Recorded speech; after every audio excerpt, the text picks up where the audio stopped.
Hey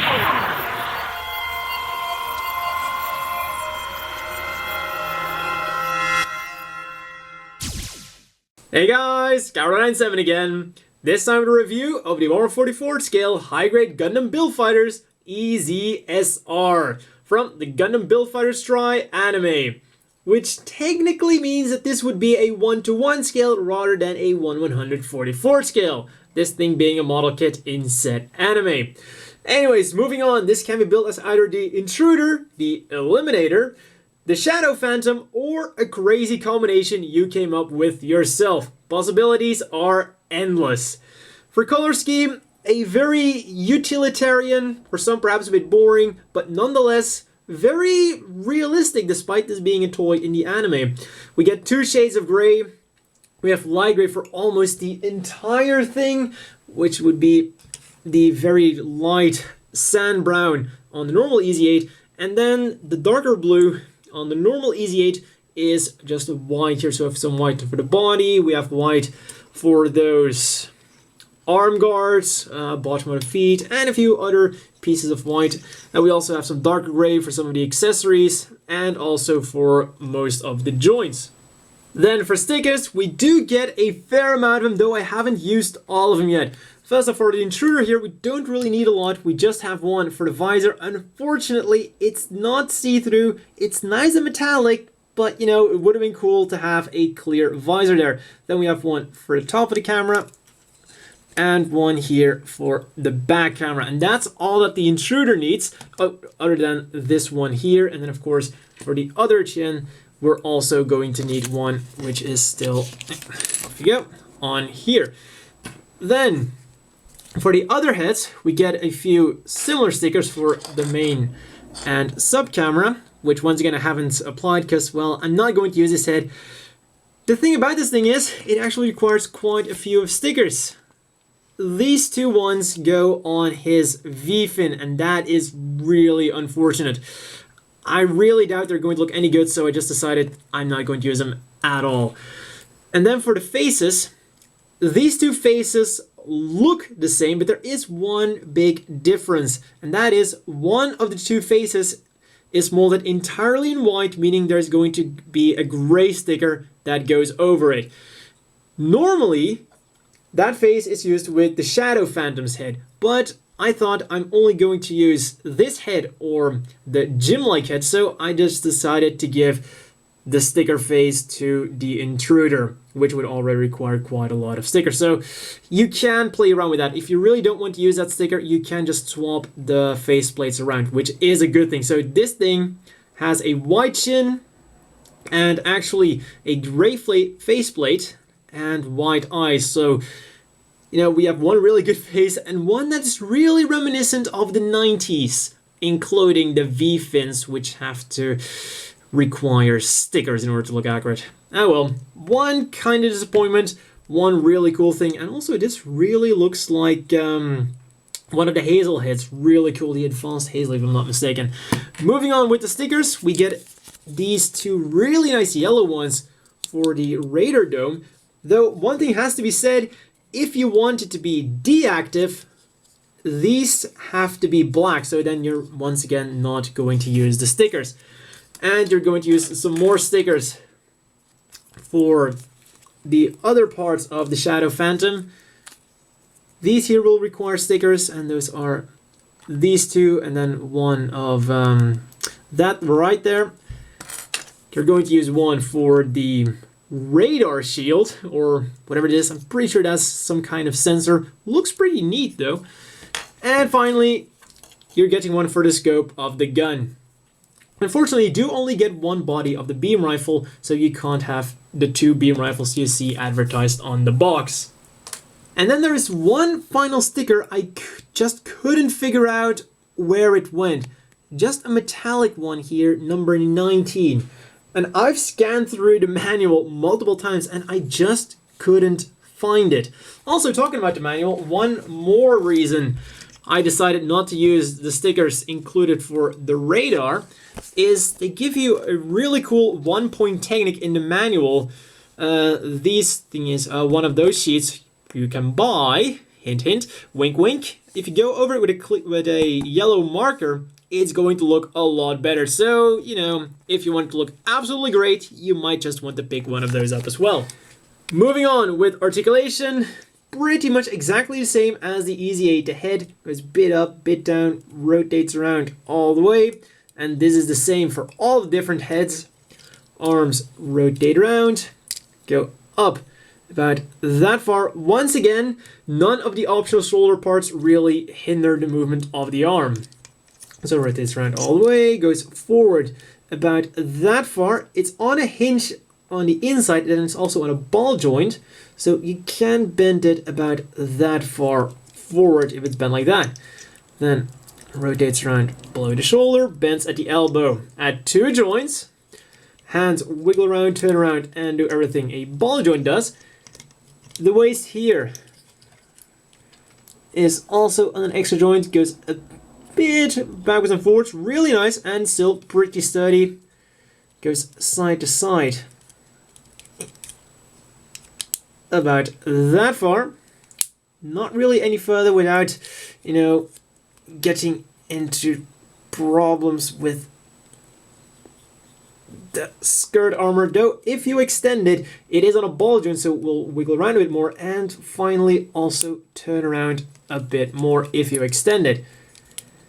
There we go. Front skirts molded together, can be separated as always. Legs can go forwards really nice like that, backwards about that far, go out really far, we'll rotate around all the way, and we have a swivel joint backwards and forwards. Then the knees bent at 2 joints, really far, really nice, and the knee guards can move independently a bit, so they can separate, same here. And this is of course going to be very useful for a crouching pose. And then the feet are really nicely done. This gap here, well, this ankle guard slides into the foot. That is really good.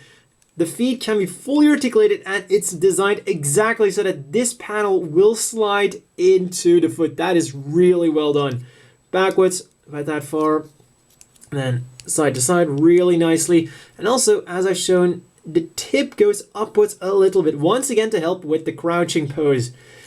And then we'll also rotate around all the way. And talking about the crouching pose, let's immediately do it, because this is, of course, the Eliminator, which is the one where you would want to do the crouching pose. And as I said, this thing here is going to come in handy. It's specifically designed to kind of have that crouching going on. And here you can really see how this panel goes into the foot there, with an extra panel touching the ground, and that is a really good crouching mode. Then the accessories that we're getting for the Eliminator are, for starters, these things are now Vulcan guns. We have some panels here closing off the shoulders. We have a double jointed cannon on the backpack, which first of all moves here. And then it's on an extra hinge inside of that. So, you know, you can have it kind of closer to the body or a bit more upwards like that. The missile launcher, same hinge, and also rotates around all the way. One piece of warning, this is plastic, rubbing against plastic, so don't go crazy playing around with it too much. That's a bit unfortunate. It would have been better if that was a poly cap, would have been much sturdier, but so it is. Then this here, first we have the entire lower section that is on a hinge. Then the tail fin is on a hinge for some slight movement up and down. And then these thrusters are once again on a hinge. But same story as with the weapons on top, just plastic rubbing against plastic. And looks like the head came off. You know, which is a good time to transition into the other options, namely the Intruder. So our Easy SR has been stripped of the Eliminator parts, and now let's put on the Intruder parts. First, we simply put on the head, then these shoulders, which are slightly longer than the ones from the Eliminator, not by a lot, but you know, kinda different. For the backpack, we get these two thrusters, which look really, really nice. And of course, they're also going to move a little bit. So you can really see that this is more the commander unit, more mobility, and beam sabers. They go right on there. And of course, I do advise to have them like this. I'm pretty sure the manual wants you to have them the other way around, but of course, when you have them like this, you can just grab the beams provided and have them shoot out while they're still on the arm. Simply grab one of them and in they go. There we go. That is something you shouldn't be able to do according to the manual. And let's quickly grab one out. There we go. And fortunately, they fit into the hands very, very well. That goes in there. And there we go. So, beam sabers are really nice. One other cool thing you can do with the beam sabers is you can remove one of the side skirts with the ammo clips on it and replace it with the beam saber rack. And you know, since those are pretty much useless anyways, that might be a cool thing to do and use that arm for something else. Then these things go over the Vulcans. In they go. And on the other side as well. And now they have become Knuckles. The one cool thing they can do is, if you disassemble it, then you gotta get this out of there. They can actually extend. So that is a really cool feature. There we go. And then the final thing that our Interceptor here comes with is a beam rifle. However, for the Interceptor you have to use this here. Though unfortunately, in order to put this in there, you're gonna have to take it apart and stick this in. You can't just pull that. It is sandwiched in between. This thing, however, can be pulled out, but you know, this is the beam rifle that, according to the manual, you have to use for the Shadow Phantom. Comes with its own trigger finger hand.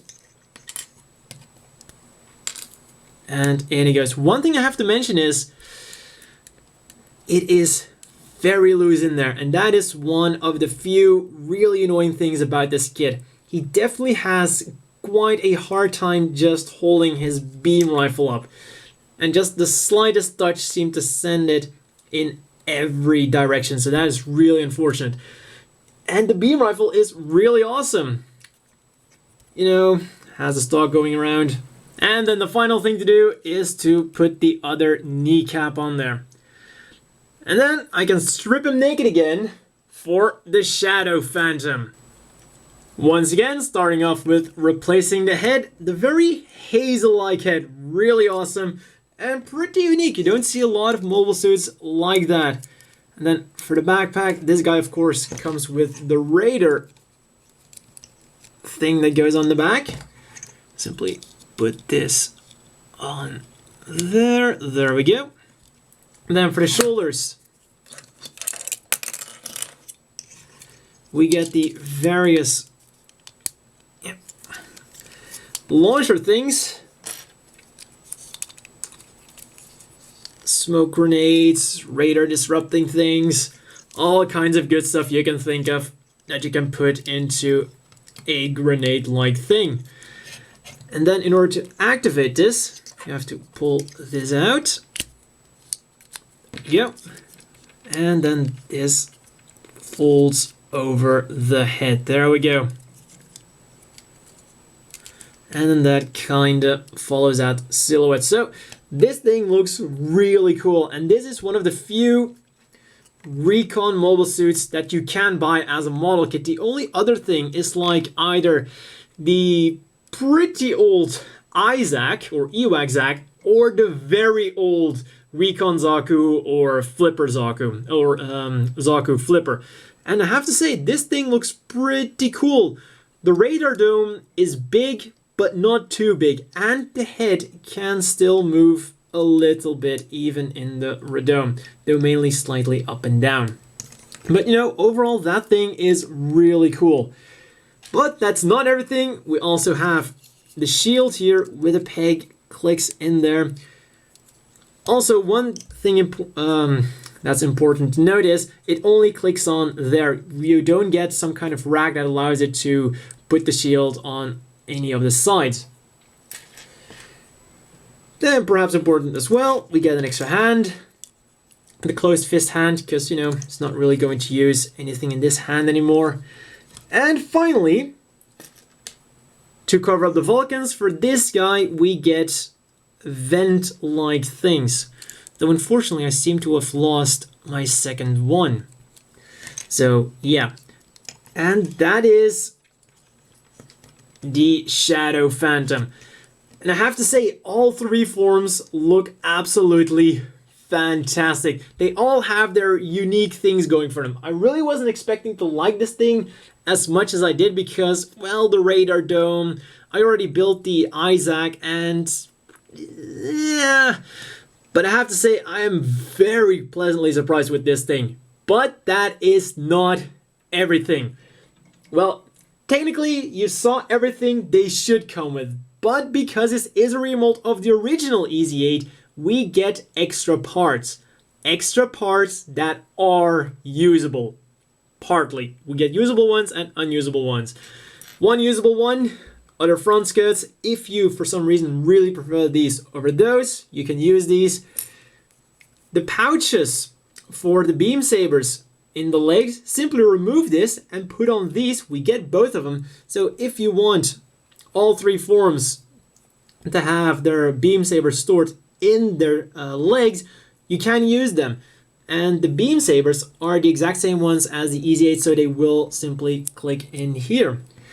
More usable things, we actually get the full head of the EZ8 in pieces. So the back, the front, the faceplate, the chin, and the antenna. So if you really like the EZ8's head, you can use the EZ8's head. And you don't get an extra sticker for the EZ8's head, but you can of course use some of the other stickers if you really like it.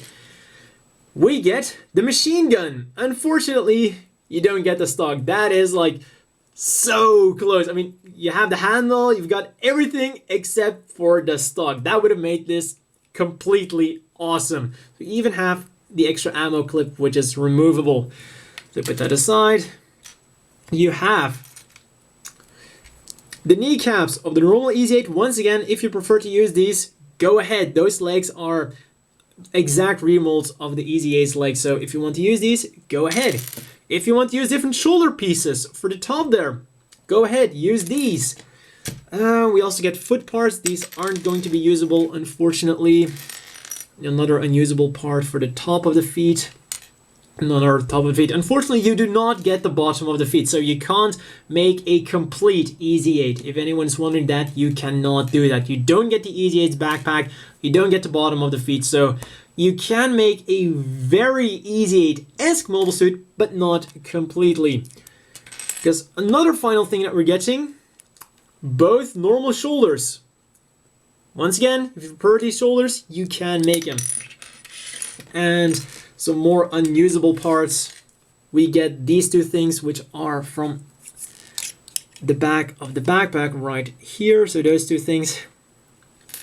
And we also get a few thrusters. We get 4 of these big ones, which are from the parachute pack.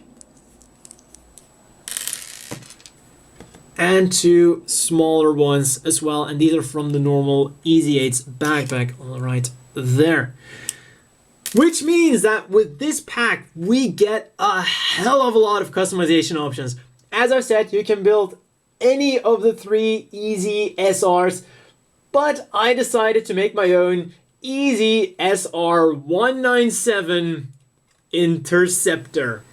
Combining the speed of the Intruder, the firepower of the Eliminator, and then the sensor shield for extra sniping capabilities of the Shadow Phantom. And I'm really happy with the way this thing turned out. Like I said, it's got a lot of firepower, it's got speed, even those boosters here on the shoulders. And you might think you wouldn't be able to make these with the parts you get with the set. And in fact, I did use the connection parts from the HG customized campaign. But if you just take one of your runners, cut out a little piece right here, it won't fit as is, but all you have to do is wrap a little bit of sellotape around it, and that thing is going to fit just as well. The final thing I'm kind of wondering about is maybe replacing the gym head, well, the gym type head, with the Hazel kind of head with extra sensors, you know, for extra sniping capabilities, or I guess I should say even more sniping capabilities with the beam rifle, with the cannon.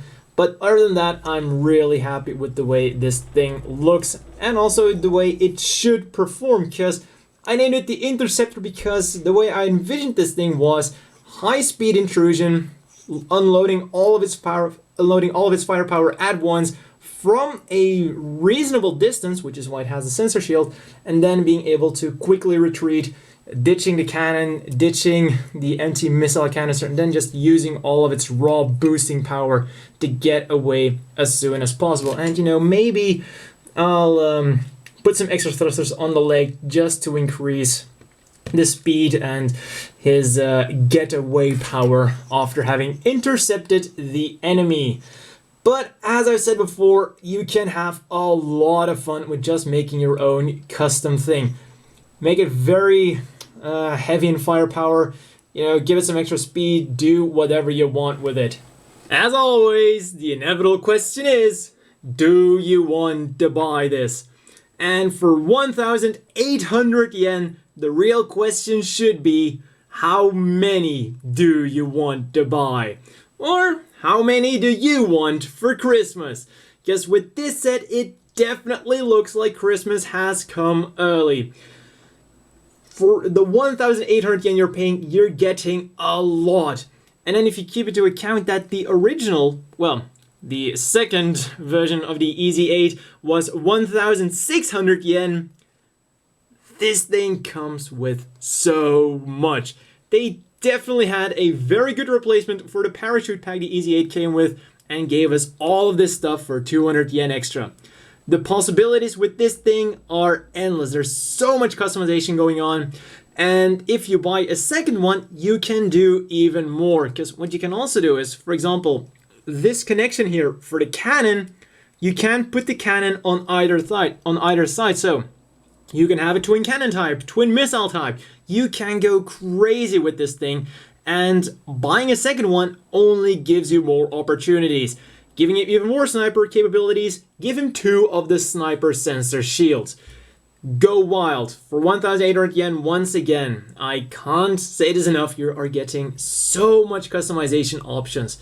You could spend all Christmas, New Year, and whatever thinking about things to do with this kit.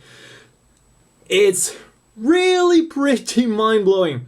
And the base model itself is also really good. It's just as great as the Easy 8 and, well, even better because the Easy 8 had a few issues with stickers, you know, the dreaded chin sticker. This kit doesn't have any of those, and overall, it's very well articulated. And, you know, color scheme for some people might be a bit on the dull side, but I love a color scheme like this.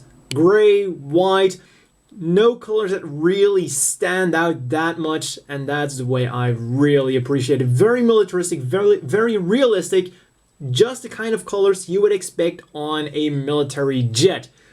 And it really goes great on the Easy 8 and on the Easy SR. So you can choose, go all out with customization or make it more of a subdued kind of machine, because hey, you can build almost the original Easy 8 as well, with less, you know, whistles and bells going on. But the package this thing offers is simply mind-blowing, and I don't think I've specifically said whether or not I recommend this. The answer is a complete and astounding yes. I've had a lot of fun trying to pick which parts I wanted, finding out that you can actually put those booster pods on the shoulders even if you don't have the customized campaign parts, which they should really re-release, because that would be super awesome. The only thing I was kind of bummed out about, which isn't even an issue, is that I couldn't replace the second ammo pack that is on the right hip, because that's kind of pointless. But hey, I was able to put the beam sabers on there. Now I just have to find something to replace that with, and after this review, I'm probably going to dig around for something to put on there. Now, on to size comparisons. First of all, of course, next to the other ground Gundam types. Got the ground Gundam, once again got the Easy 8, and if you had to pick any one of these, the definitive answer is the Easy SR by a long shot. All of them are just as great base models, but the Easy SR, believe it or not, comes with the option parts. And that's what really puts that thing over the top, unsurprisingly. Next up, we've got the ground type Zaku, looking very worriedly at the arsenal that thing comes with. Here, put it next to one of the Hazels. Like I said, the head is very, very similar. Though this one here has an extra sensor here, whereas that one has it more at the top and then also there in the back. So similar, but not the same. And putting them to the side. And finally, putting them next to the standard size Gym Custom and the impressive Zaku 3. We seem to have lost the beam rifle. There we go. And you know, the Zaku 3 is still the bulkiest one around, but come on, and it goes. There we go. But the Easy SR, with all of its weapons, you know, in horizontal bulk, kinda makes up for it. But that's all for this review, and see you guys next time.